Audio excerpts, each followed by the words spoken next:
हम क्यों सिर्फ तहकीकात जारी हैं जैसे लफ्ज़ के पीछे छुप जाते हैं, या कहते हैं कि हम भरपूर मजम्मत करते हैं, हम इसका हिसाब लेंगे और ये दहशतगर्द तो एक SHO की मार है।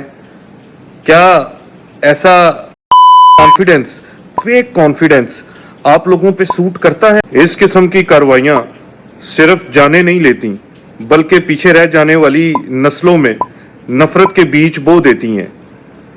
वो बच्चा जिसके बाप को बलूचिस्तान में मार दिया गया, वो बड़ा होकर वो बलूचियों से नफरत नहीं करेगा।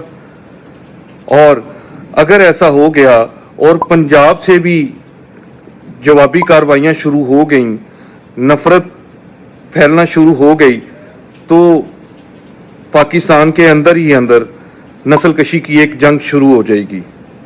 और यही तो हमारे दुश्मन का एजेंडा है जिसको हर कोई समझ नहीं पा रहा।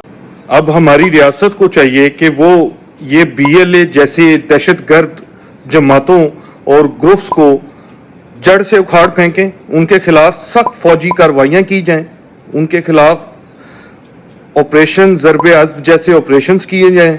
इस तरह पाकिस्तानी तंजीमों को भारत दहशतगर्द डिक्लेयर करवाता है, इसी तरह इस BLA को आलमी तौर पर रिकग्नाइज करवाया जाए कि वो एक दहशतगर्द जमात है। तीसरा, कौमी इत्तेहाद की सख्त ज़रूरत है और ऐसी नस्ल कशी जैसी जंगों में उतरने से हमें कोई फ़ायदा हासिल नहीं होगा।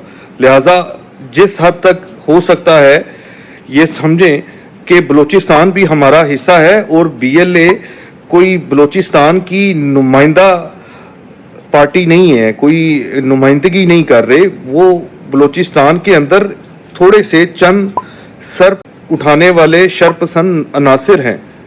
अगर आज हमने 9 शहदाओं का बदला सिर्फ आंसुओं से दिया तो कल को हमें बहुत ज़्यादा लाशें उठानी पड़ेंगी।